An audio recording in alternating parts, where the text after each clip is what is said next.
Hai, kembali lagi dengan saya, Cerita Mondang. Sini akan menceritakan tentang cerita kehidupan saya, tentang fakta dan pengalaman-pengalaman saya. Yang suka dengan cerita saya ini, silahkan bisa like, subscribe, komen ya. Karena subscribe itu gratis, teman-teman. Oke, Ces, kita sudah mulai panggilan baru karena inilah video vlog saya yang ketiga. Kita mulai sekarang panggilnya Ces. Oke, saya akan menceritakan pengalaman saya mendaki Gunung Mahameru, gunung yang tertinggi di Jawa, ya. Gunung Mahameru. Siapa yang pernah naik ke Gunung Mahameru? Pasti tahu sensasinya ya. Tahu tanjakan cinta, tahu kan? Semuanya itu kita ulas di cerita saya ini. Nah, cerita saya pada saat saya mendaki Gunung Mahameru bersama rekan-rekan kerja saya, rekan-rekan satu kampus saya, ya. Kita waktu itu ada sekitar 6 atau 7 orang, saya lupa ya. Ada Jay, Orlando, Anderson, Agil, siapa lagi ya, Ivan, terus aku ada 6 orang.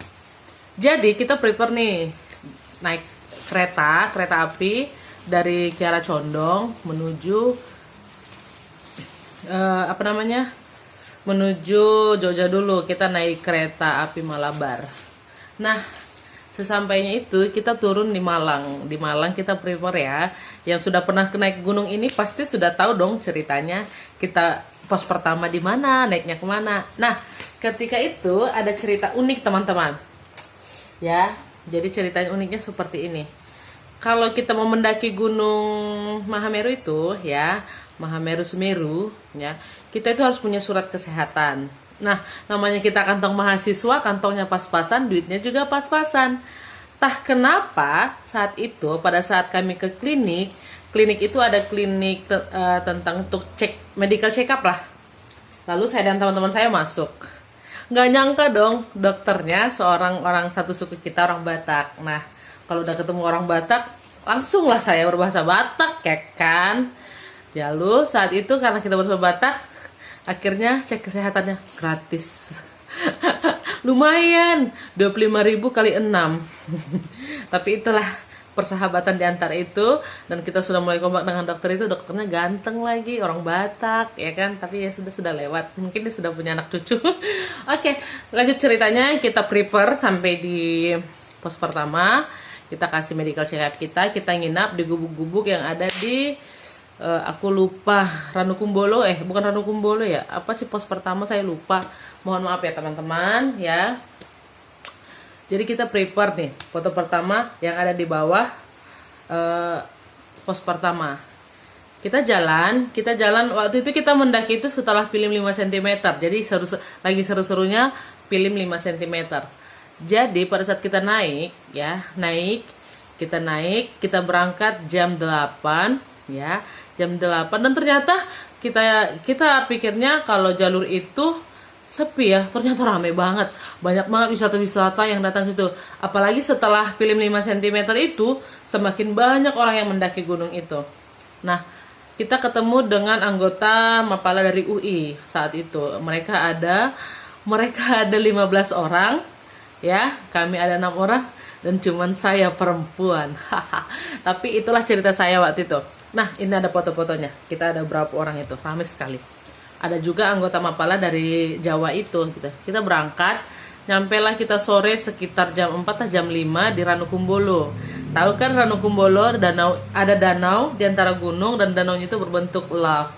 Ya, Ranukumbolo. Di Ranukumbolo ini kita ketemu dengan pendaki-pendaki lain. Ada yang sudah turun gunung. Kebetulan kita berangkatnya itu hari Senin ya. Jadi sudah mulai sepi. Jadi pada saat kita naik sudah banyak yang turun dari gunung.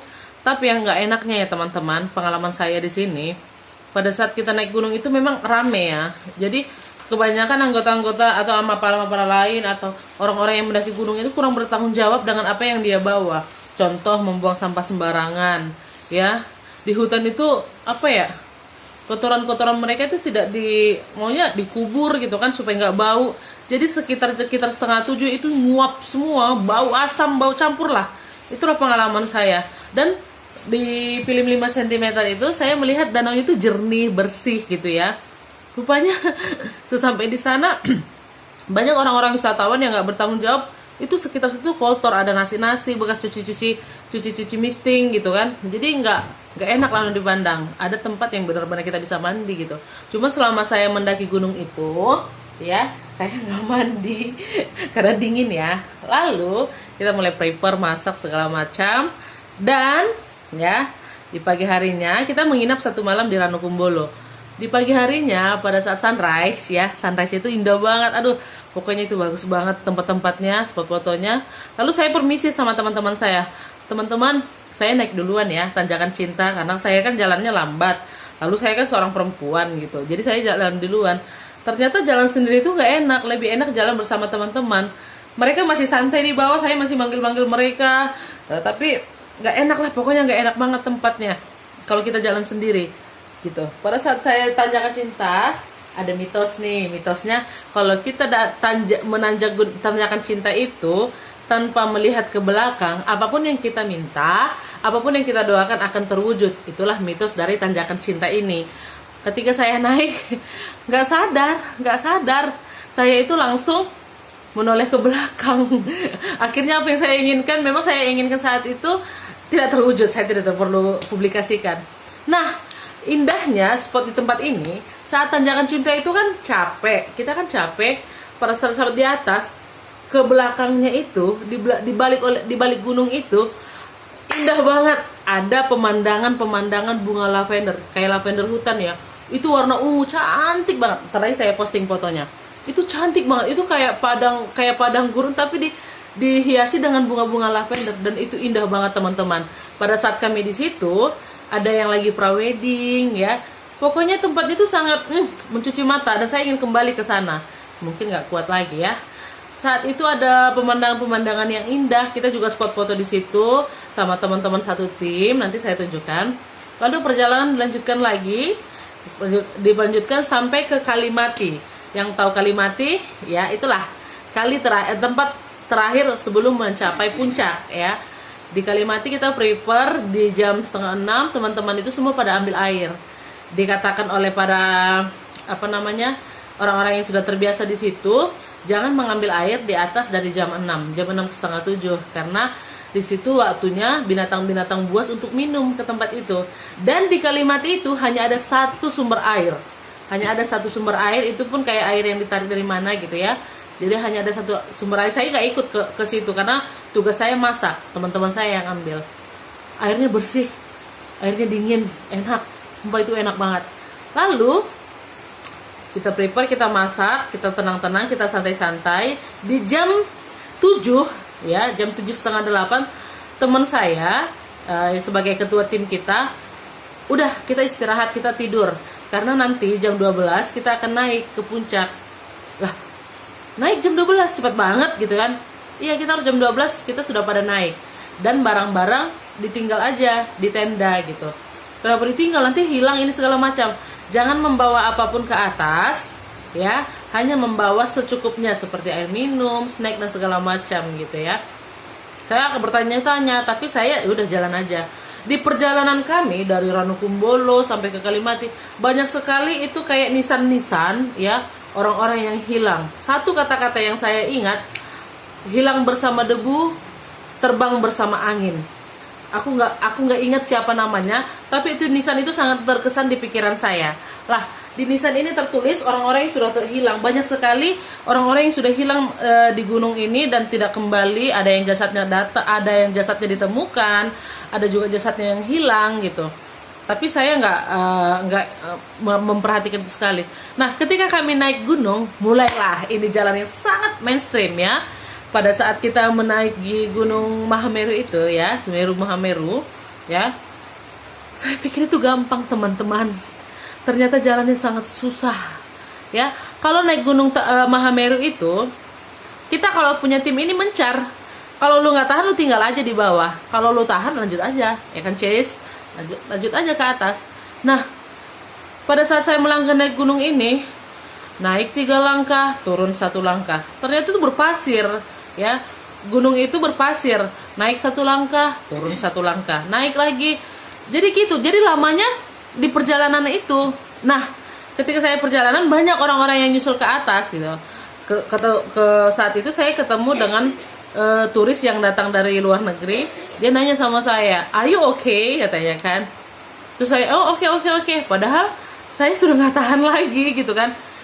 Jadi pada saat kita naik itu, pas setengah perjalanan dari gunung ini, mulailah datang awan. Di situ saya baru tahu ternyata awan itu air, ya, gumpalan air gitu.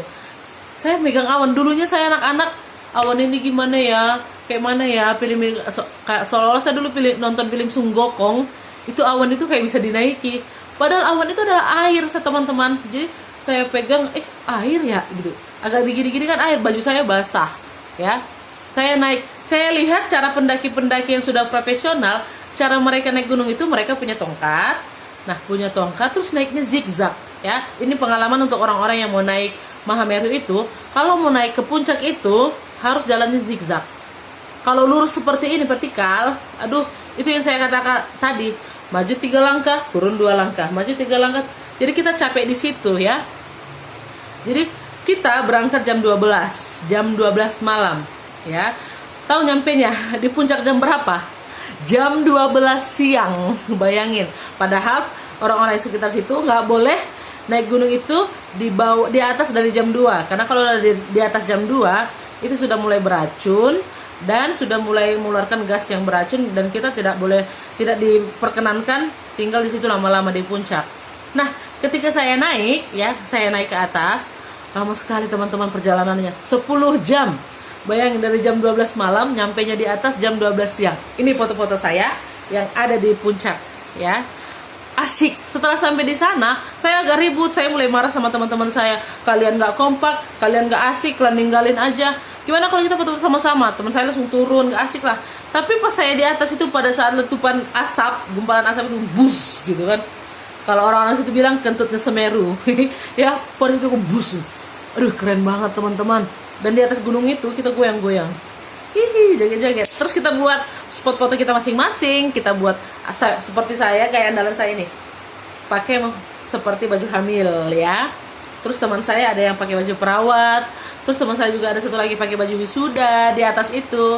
Lalu ada yang pakai baju kantor. Pokoknya keren banget lah di atas itu. Nah, pengalaman saya itu akan saya ingat sampai seumur hidup. Karena apa? Itu pengalaman pertama saya naik Mahameru. Sampainya di atas itu, pokoknya yang kita lihat itu indah banget. Berasa semua gunung-gunung yang kita lihat tinggi itu kayak pendek. Ya, di atas gunung itu kayak pendek semua, kayak rata aja. Awan-awan kayak kita lebih dekat dengan awan gitu. Asik banget, pokoknya asik banget kita naik gunung itu. Jadi kita mulai lukis-lukis nama, foto-foto. Pokoknya setelah mau pulang, udah malas turun. Jadi saya dan teman-teman itu mau turun udah males. Tahu cara turunnya kayak mana? Itu kita kan punya kayu tongkat. Kita kayak diving. Sur, turun ke bawah. Sur, kita kayak diving. Turun aja, asik aja. Sampai celana robek, training robek, bodo amat, ya. Jadi celana saya robek saat itu karena saya meluncur aja. Karena sudah mulai malas jalan. Malas gerak. Teman-teman saya juga udah bete sama saya. Marah. Ayolah, cepatlah. Udah bosan, udah capek. Nah, sampai turun ke gunung, sampai ke base camp, kita istirahat dulu, capek gitu kan. Akhirnya kita sudah mendapatkan hal-hal yang indah di gunung itu gitu. Pengalaman-pengalaman yang luar biasa. Bagi teman-teman saya pada nanya, "Dang, nggak capek gitu ya? Nggak capek naik gunung?" Kan capek-capekin badan, bawa tas, beban yang berat gitu. Itu akan kebayar dengan perjuangan kita naik ke puncak. Ya, itu akan kebayar karena di puncak itu view yang seumur hidup kalian tidak akan pernah lupakan. Saya aja itu kejadian 8 tahun yang lalu, sampai sekarang saya masih ingat, dan foto-foto itu bangga saya pertunjukkan kepada teman-teman saya, kepada ponakan-ponakan saya, karena memang itu pengalaman